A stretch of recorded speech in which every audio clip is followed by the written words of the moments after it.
I've got questions for you on each of your different portfolios this morning, but at the moment you're on a tour through northwestern New South Wales, right? You're on a bit of a water tour. What are you learning so far? Yeah, well, I'm coming through the Northern Basin this morning. We come from the banks of the Macquarie River in Dubbo. It's got water in it.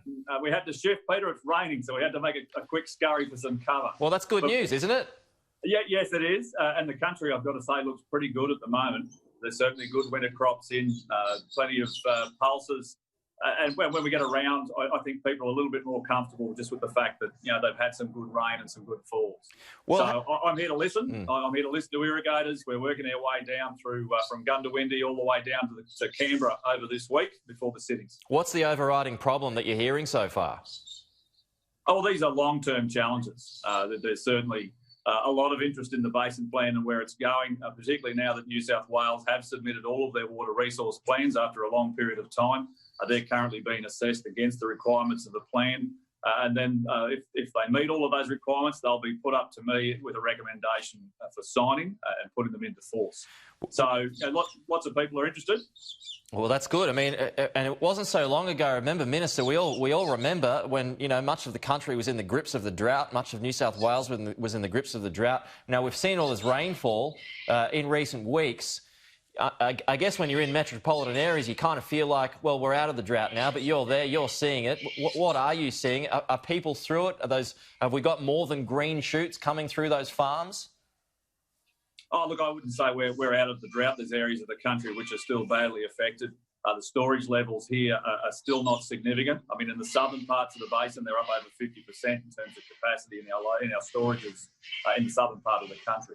But here they have had good rainfall. They've got a crop in for the first time in years.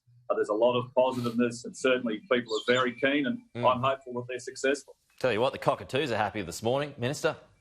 They're even louder down on the river, I've got to say. All right, moves are afoot in New South Wales to lift a ban on uranium. Do you support that? Oh, well, those are decisions for New South Wales in terms of what happens within the state for mining. Of course, we support the resources sector.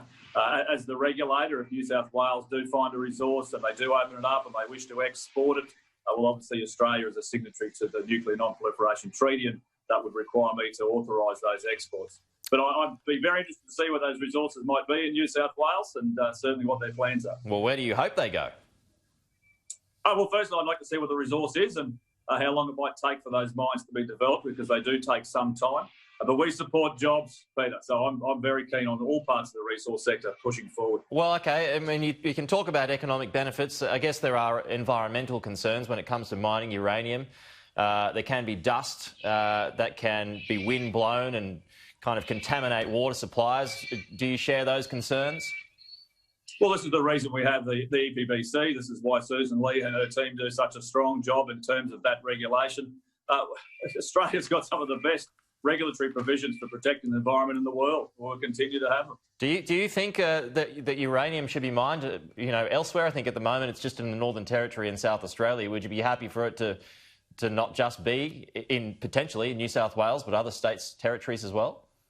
Oh, of course, but they're decisions for those premiers and those governments. But South Australia, my understanding is that resource will come to an end in the short to medium term, so there does need to be replacement. Australia's got very strong supplies in terms of uranium potential, and it's worth billions of dollars. Is this the first step towards nuclear? Well, we've already put the small modular reactors into the technology roadmap, so we are assessing that as a potential source of energy generation. But there is a moratorium in place in Australia. And right now, there's no plans to change that. Yeah, well, I guess it means this current situation in New South Wales, it means it does need that federal government support. Is it likely to get that anytime soon? Well, I haven't seen any proposal for New South Wales to build nuclear generation. They've proposed, my understanding is that to restart uranium mining. I'm very happy to support what they need in terms of that once they put up an application and export markets they wish to go to. Yeah, OK. But so just for those who don't know, that you support uranium mining, you support nuclear as well, just to put that in the record? Well, the government's position is we're assessing small modular reactors. It's in the technology roadmap along with a number of other methods of generation. And we should be looking at this technology as it changes over time. An article this morning too, Minister, from the National Farmers Federation. It's called for Australia to reduce its greenhouse gas emissions to net zero by 2050. It's more ambitious than Scott Morrison at the moment. What do you think of that?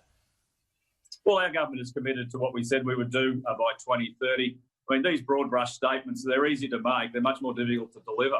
You know, I'd say to the NFF, well, what's the plan? Who's paying? How much will it cost? And how do you intend to get there?